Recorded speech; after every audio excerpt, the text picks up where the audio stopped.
It's unbelievable and so very positive. For me, just a minute,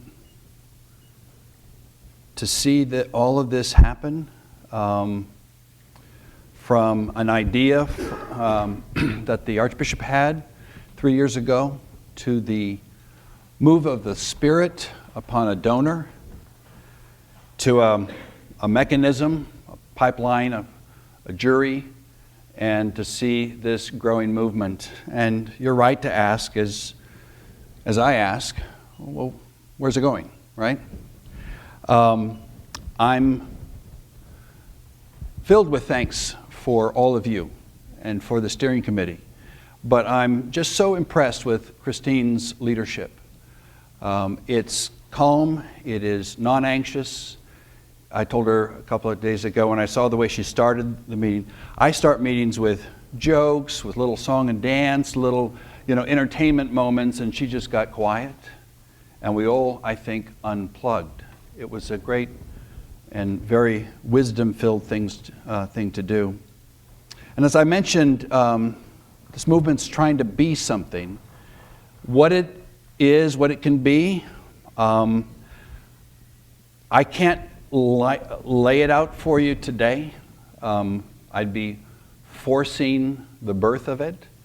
But I can say that the Archbishop is totally behind it.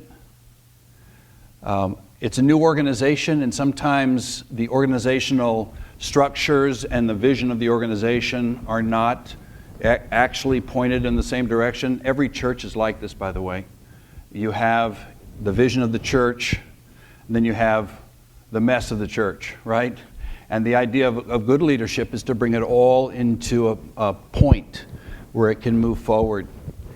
And Archbishop Beach is totally behind us. He's never wavered on that. And we have a journey ahead, and how long it will take and exactly where it ends up. I can kind of see that we, at the start of a new denomination, have the chance to do a little genetic engineering, to put some DNA of this value into the life of this new denomination. There are probably 80 to 90 churches that are represented either by the gathering or Matthew 25.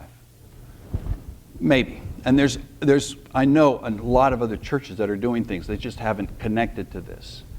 But if you get 80 or 90 churches that we know of that believe this is a core central value of theirs, that's 10% of the church. Most people would say you can really lead a church in a direction if you have 15% of the churches headed in that way. Just the weight and the mass of people and interest and passion.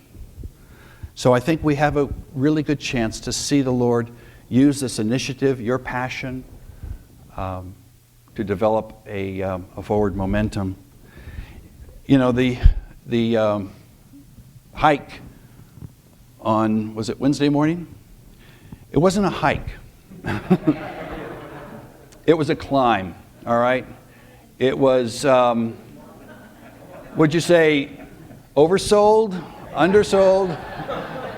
Somebody called it sandbagging. I don't. It was hard, but in a way it was easy. You know why? Because we know where to go. I mean, how many hikes have you been on where there's handrails, right? There were handrails up on that hike, and you know that, and then they said there were some pathways that said, don't go here. You didn't go there.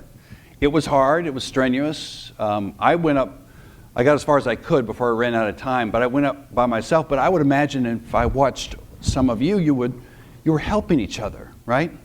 Pushing and pulling and protecting one another. And that's kind of where we are. Where we are is hard, but we don't exactly know how we're going to get there. And that's, as I mentioned to you the other day, that's where insight comes in. Vision is big in our tradition, the Christian tradition. We love vision. Without vision, the people perish. Where there is no vision, the people cast off restraint. But it's insight that we pray for. How? Vision is why.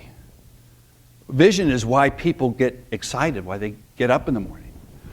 But how is what you're going to do that day, followed by the next day. I don't know how many times in my ministry I've run across burned out church planters that had a beautiful vision, amazing vision. But it created a hypnotic effect, and they could not reason their way through the next steps.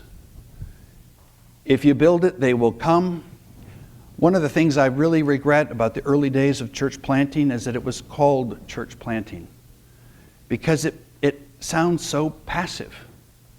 You plant, and you wait, you water, and God gives the growth, as Paul tells us, right? I would have preferred the other metaphor that Paul employs, church building. Because there you have to work. You have to lay a foundation, which is a determination of where the ends are. What are we going to do? What are we not going to do? How are we going to bring all of our hopes and dreams into a something that we can actually define? And then how are we going to support it? How are the foundations and the footings and how is it all going to fit together? I think church planting makes it sound so easy, right? Because planting is for us. You don't even start with seeds anymore. You go buy a mini version of it at Home Depot and stick it in the ground and wait. But it is the insight that we require. And it's even more needed right now because we're not in a Christian world where things can be built automatically, where there's a whole community of people endorsing what you are trying to do and jumping in and saying, I'll help. I want to be part of it. Todd Bolsinger wrote this book that I have come to love, Canoeing the Mountains, and it's built on the expedition of Lewis and Clark to find the Northwest Passage. And of course, they thought it was a lot closer than it actually was, and they were looking for a river. As they went up the mountains, they were looking for a river that actually went down to the Pacific Northwest. And what they found, and they carried their canoes in anticipation of this mighty river that would connect east and west, and they could just kind of canoe down, but they ended up finding the Rockies instead. And what they went through and how leadership causes you to think about, I'm not going to change my vision, but my insights will change the way I'm going to do it.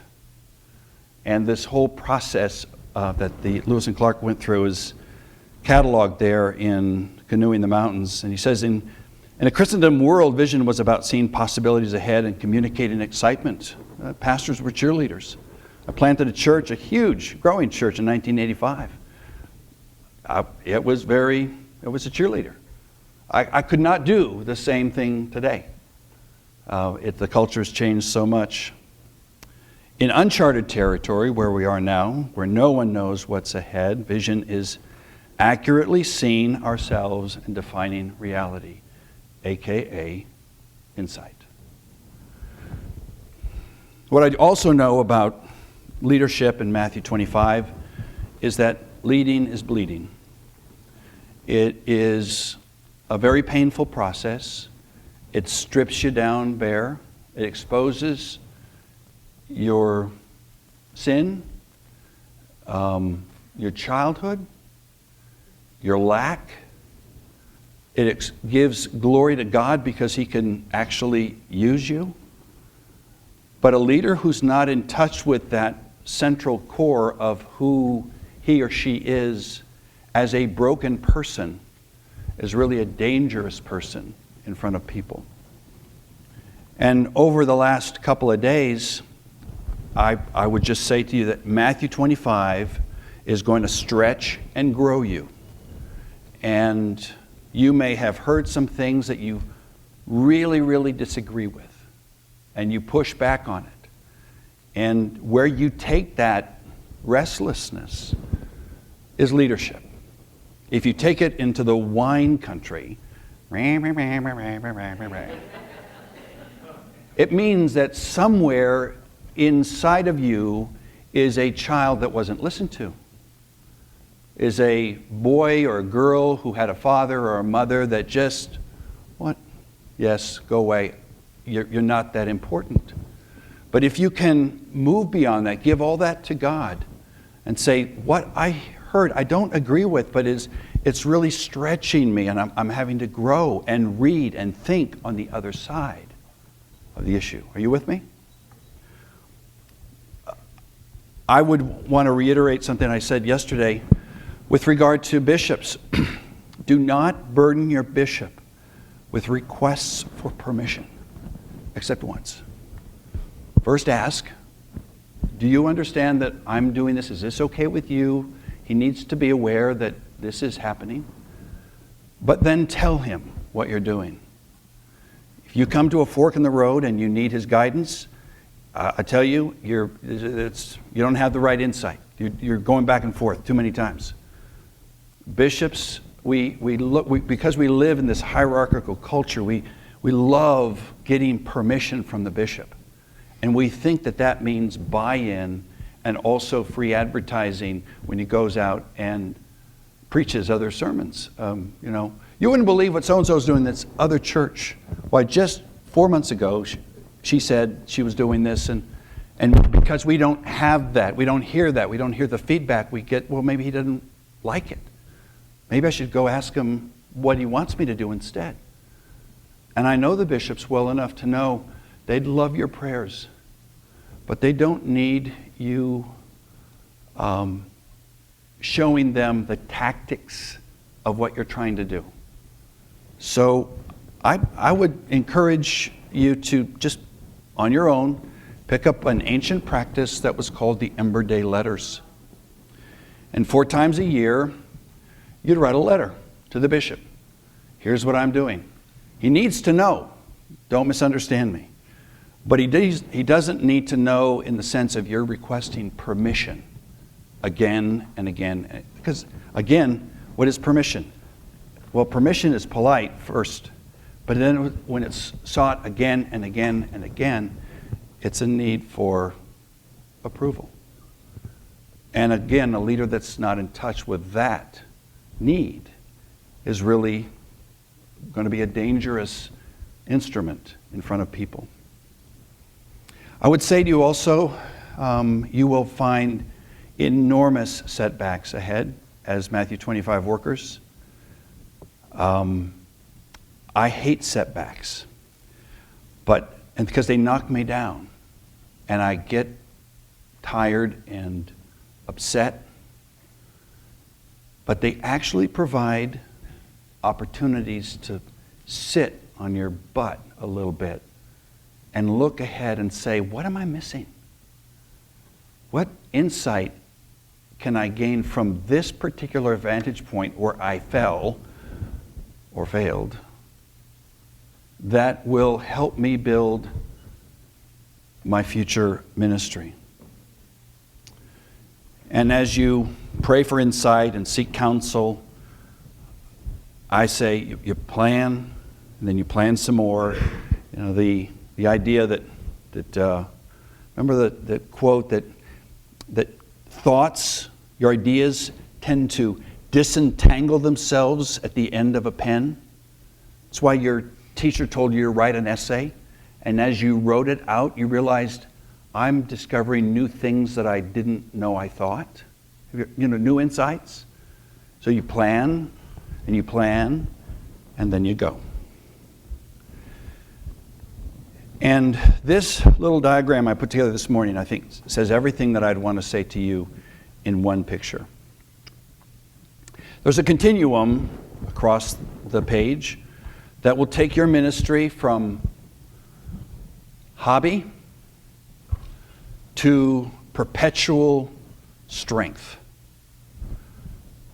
Really, I mean, if you think about it, you are in charge or working with a ministry right now. If you're leading that ministry, it's falling somewhere across this continuum. Maybe you have advisors. Maybe you have full-time people. Maybe it's more like a mom and pop, like a lifestyle ministry. This is just something I do along with everything else that I do with my life.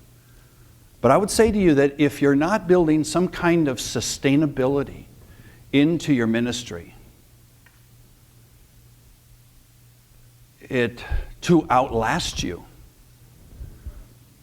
it's a hobby. I know it sounds harsh, and I'm not saying you have to have it in place right now. But if you're not building in some kind of pipeline of resources, of people, of permission from those who live around you, some kind of permanence if you need a place, a relationship with a donor base that supports you, a board that is not just honorary but working, that believes in what you believe in, then whatever you're doing now when you leave will crumble. It's maybe, hobby's a strong word, a negative word to say about something so important. But I'm a woodworker, right? I can make that table. I can make this. I can make a lot of pieces of furniture. It's not sustainable. When I die, my son is going to come in and raid my toolbox and sell off everything else. There's no business model behind it. And I think leaders need to be thinking about this. How can I take what is the seed, even if it's a year old or 3 or 4 years old, how can I take this and make it something? You expect that of your leaders. I mean, I feel the burden of that. I feel, when I wake up at night thinking about this, I think, if I can't make this sustainable, it's a hobby to me. It's a great way to come to see friends in Scottsdale. And the whole key to it is finding a pipeline of things you need. Most of us need leaders, new leaders, fresh leaders, and most of us need funds. It has nothing to do with your passion. And let me just be sure that you hear me. The Lord may have called you to make this your life's work and nothing else. And it's okay if it just goes away when you die, if it's okay.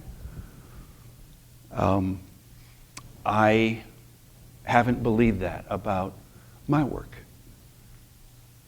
And it took 31 years to create a sustainable platform at Christ Church for me to feel like I could leave and hand it off. And there was a structure around it. There was it was situated. Situated is another way we'd say it, instituted. It was an institute. It had structure and policies and pipelines and a board. And how many times have we in ministry seen good work that was all centered around one person, a personality, one person's dream that they actually never wrote down. It was centered around their enthusiasm. It was run on adrenaline and friends who have money. And if that's what the Lord calls you to, I am going to rejoice with you. But I think to be the kind of movement that will change the denomination or add value to it this way requires a strong commitment to sustainability. This is not a plug. I don't make any money at all on my book, which is out today or yesterday. But this, I'm so committed to this that I wrote a book about how churches and I think nonprofits and agencies can get sustainable. It's giving up is obviously a metaphor. It's a giving up to the Lord. And creating a culture of generosity among your donors, among members of the church, among citizens of the community is not that far away from possible. If you can talk to people, last question, if I give what I give to what I'm doing, ask yourself the question. If someone else were doing what I was doing, I'm doing now, and they asked me to give, would I give more than a tip? Would I make a sacrificial gift to that ministry? Do I believe in it that much that if I weren't doing it and someone else was, I would give like I need other people to give? That's a really good question. And when you answer that yes, then you can go ask all your friends. Come help me do what I know I would help you do if you would do it.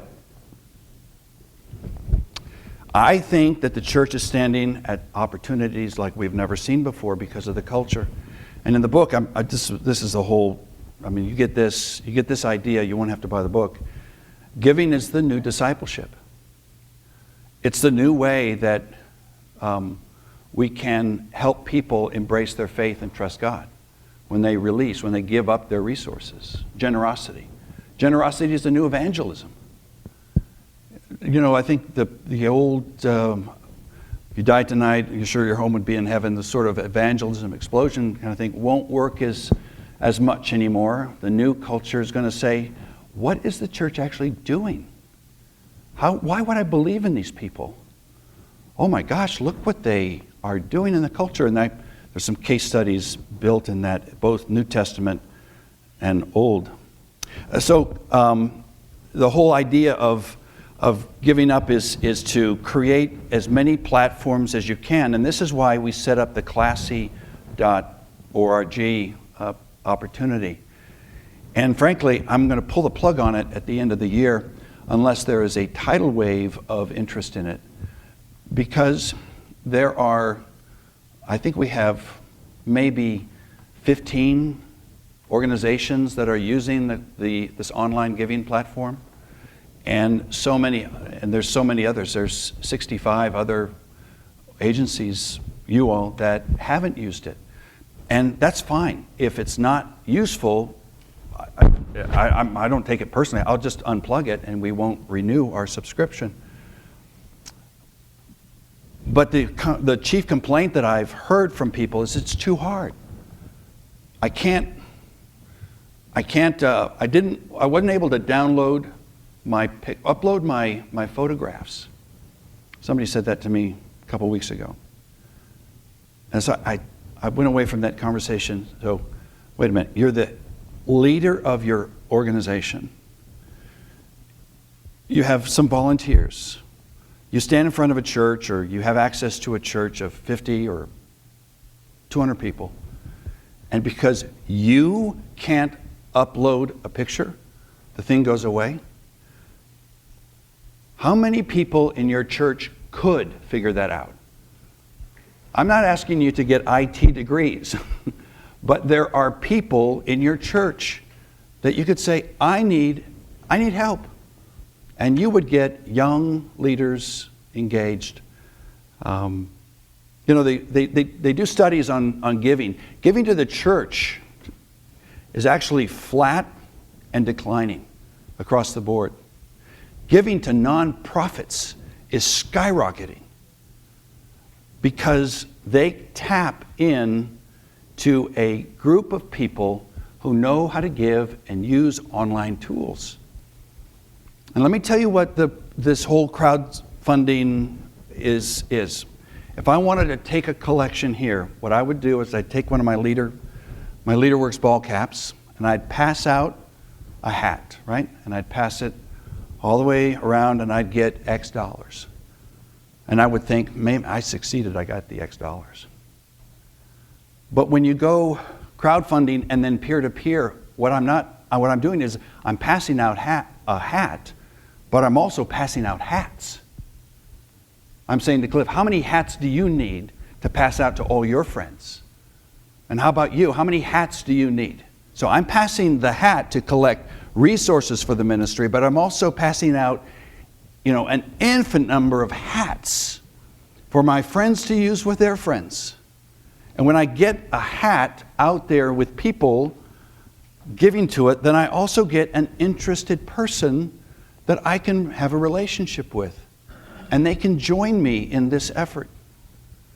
And the number of communication tools that are available to you or somebody in your church who understands this stuff is astonishing. It is probably the single greatest learning thing I've gone through in all my life. I'm 62 years old, or 61 years old, I left my church to reinvent and restart, and I went to Best Buy and I looked at all this stuff and holy cow, if I could only learn to do this, there would be opportunities, and in fact, there have been. So, I see everyone's running off to catch a flight. I was told to go 15 minutes. I think I went 16. So, I promise you, Matthew 25 is trying to become something. But don't wait for it to become what you know you can become. And as we build our community, we'll help each other, we'll drag each other up and push each other up, and we will do everything we can to help you build a sustainable platform for future ministry. Amen.